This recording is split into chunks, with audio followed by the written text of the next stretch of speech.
respectful of each other's space and don't come forward during the court portion of the ceremony.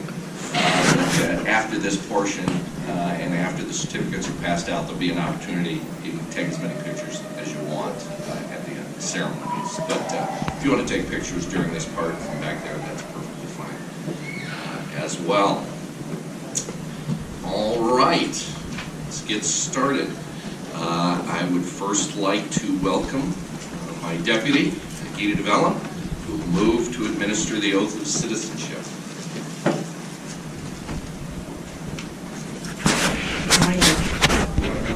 May it please the court, it is my pleasure to introduce to the court and this assembly these 59 candidates for admission to United States citizenship.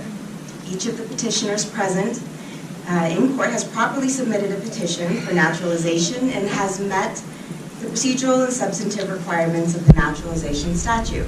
All of the petitioners are being favorably recommended by the Attorney General for admission to citizenship upon taking the requisite oath of allegiance to the United States and its Constitution.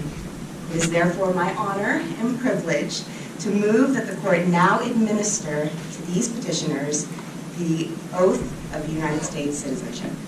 Thank you, Ms. DeVellum. Your motion is granted. Next, I would like to introduce Immigration Services Officer Scott Overby and Immigration Services Assistant Jacqueline Lewis. Mr. Overby will read the roll call of new applicants. When your name is called, I would ask that you please stand and tell me the country that you've come from. Mr. Overby.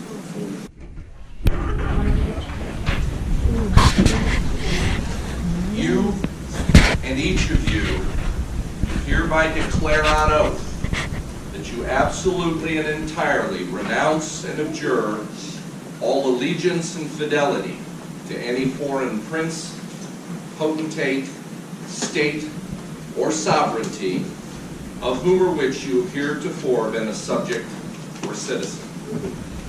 That you will support and defend the Constitution and laws of the United States of America against all enemies, foreign and domestic.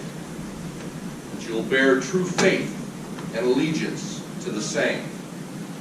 That you will bear arms on behalf of the United States when required by the law. That you will perform non-combatant service in the armed forces of the United States when required by the law. That you will perform work of national importance under civilian direction when required by the law. And that you take this obligation freely, without any mental reservation or purpose of evasion. So help you God. If so, please say, I do. I do. Congratulations.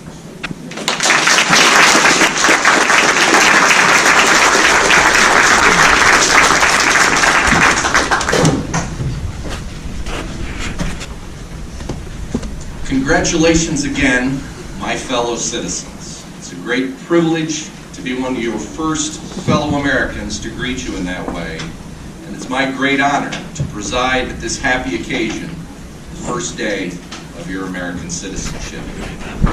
Today you join millions of your fellow American citizens. All of you have lived here several years. I know you've learned a great deal about this country. You've made a choice to commit your futures and those of your families to this nation. As you know, most of the citizens of this nation are the descendants of people who came to this land from someplace else. We're the children of those who made a choice like yours and who stood where you stand today. This nation has grown prosperous and powerful by welcoming to its shores people from all over the world, by providing both liberty and security, and by encouraging everyone, the native-born and the newcomer alike, to reach for their highest goals and aspirations. By your desire and efforts to become American citizens, you remind us all of what a privilege and a blessing it is to be citizens of this great nation. America began and continues to be a great experiment in human freedom and self-government. That experiment has been a great success over the past 240 plus years. But experiments can fail. routinely see news from around the world demonstrating what can happen when personal freedoms are lost or neglected. We've seen the collapse of nations and the complete disruption of civilization into civil war in some countries.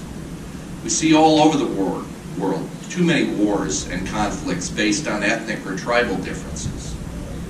We see too many nations whose people remain in bondage because their governments refuse to allow criticism and refuse to allow their citizens to speak the truth about their own history.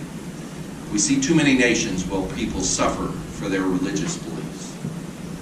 We Americans do not always agree upon the path we should follow. That is the nature of a democracy. But as we tread that path, we should never lose sight of the basic respect we should share for each other, for we all share the same ultimate goal. When our time is at an end, we should desire to leave our country kinder, more secure, and more prosperous than when we found it. Each generation faces its own challenges to preserve America's experiment in human freedom.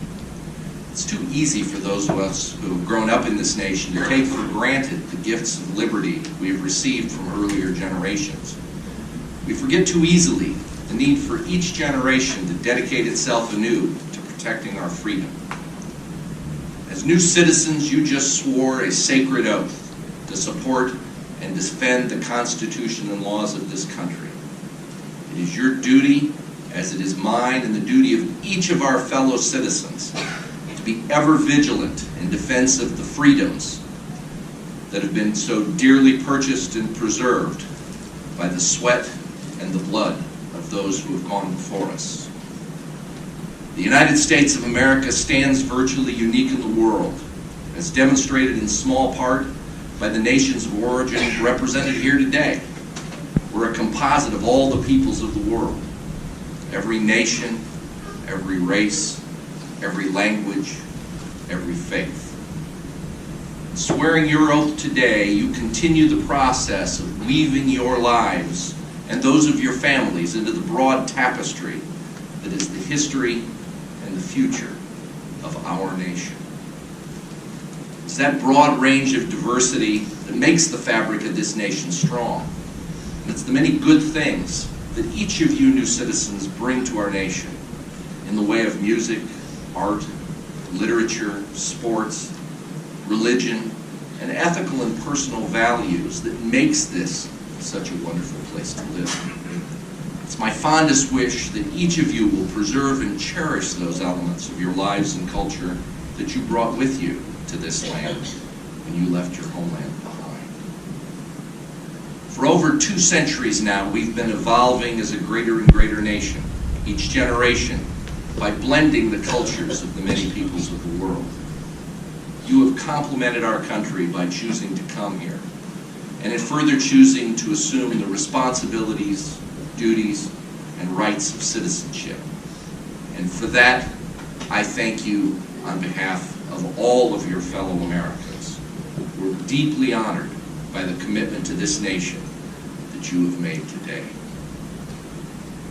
We all have days of importance that we mark in our lives, such as birthdays, anniversaries, and religious events. I hope that today is one of those days for you. May 24, 2018.